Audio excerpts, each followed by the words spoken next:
মানুষের কানের ভিতরে চইলা যায় তখন সবার জুতা আর আমি আবু জাহেলের গাল মোলাকাত করবে।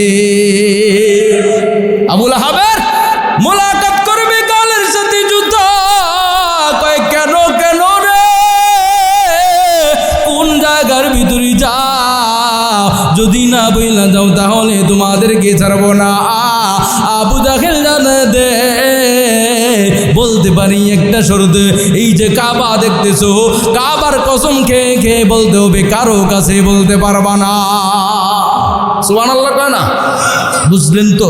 কাবার অনেক নাস্তিক মুরতাদ আছে, কাবাকে বিশ্বাস করতে চায় না, কিন্তু আবু জাহেলের মতো কাফের হয়ে কাবাকে কি করে বিশ্বাস করে। বন্ধু আমার সংক্ষিপ্ত আকারে বইলা যায়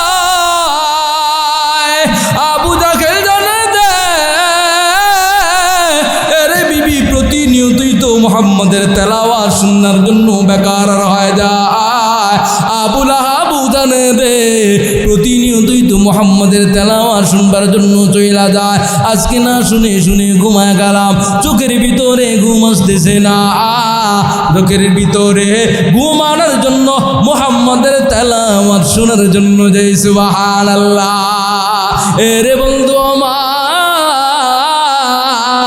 কিতাব জানে দে সবাই মিলে মিলে মুহাম্মদুর রাসূলুল্লাহ তেলাওয়াত শোনার জন্য বেকার হয়ে যায়। আল্লাহ পাক রব্বুল আলামিন জানে দে কোরআনের আওয়াজকে বন্ধ করতে যাইবি এমন সিস্টেম কইরা দিব, মুহাম্মদুর রাসূলুল্লাহর জবানের তেলাওয়াত না শুনলে চোখের ভিতরে ঘুম দিব না। শুনতে চাই তো তেলাওয়াত? শুনতে চাই তো?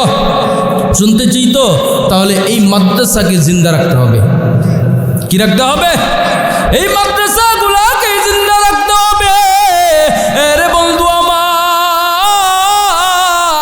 আবু জাহেল জানে দে এমন করে করে যদি চলতে থাকে তাহলে তো মুহাম্মাদের ধর্মটা একেবারে উদ্দিন হয়ে যাবে। এমন করে করে যদি চলতে থাকে একেবারে দিন ধর্ম কায়েম হয়ে যাবে। এদেরকে বাধা দিতে হবে। আবু জাহেল কাব বিন আশরাফকে দাওয়াত দিয়া নিয়ে আসে। দুস্তরে জিজ্ঞাসা করে, এরে দুস্ত আমার ভাতিজা মুহাম্মদ যেই কিতাবটাকে পড়তেছে প্রতিনিয়ত, ওই কিতাবটা কি আসলে সত্য নাকি মিথ্যা? এই কাবার কসম খেয়ে খেয়ে বলতে হবে। কাব বিন আশরাফ জানে দে রে দুস্ত আমার এমন একটা মাইকে জিবার ভিতরে ফেলা দিলা, আবার কাবার কসম খেয়ে খেয়ে বলতে হবে। আহা কাবার কসম খেয়ে খেয়ে বলতে হবে, অন্যতাই সত্য কথা বলবা না তুমি। কাবার কসম খাইলেই তুমি সত্য কথা বলবা। কাব বিন আশরাফ কাবার কসম খেয়ে খেয়ে দানা দে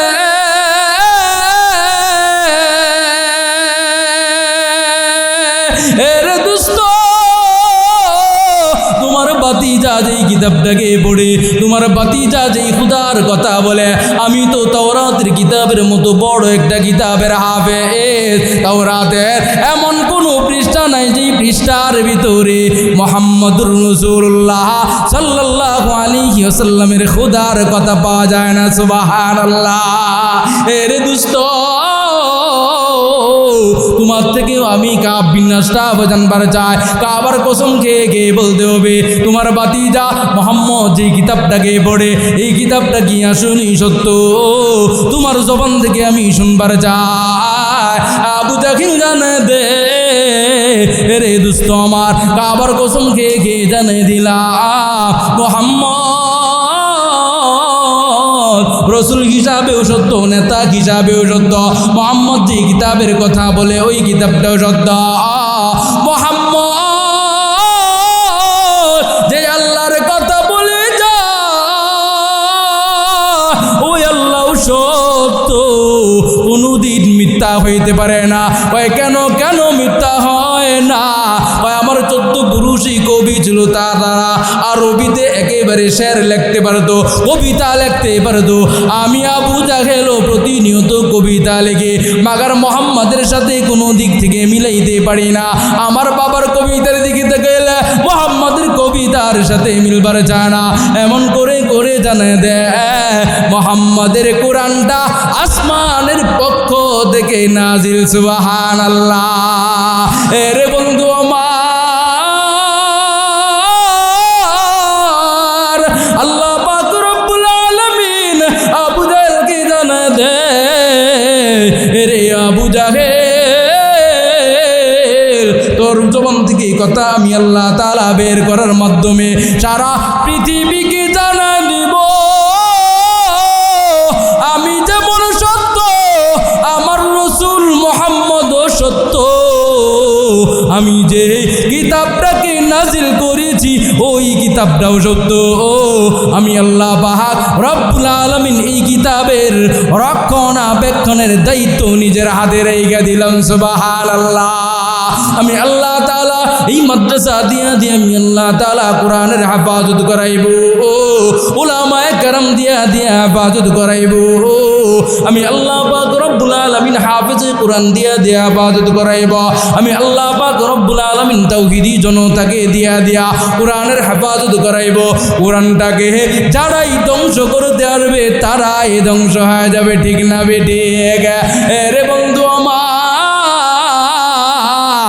জীবন যাবে মাগার সর্বস্ব দিয়া কোরআনের পক্ষে কে কে থাকবার চাও? নারায়ে তাকবীর, না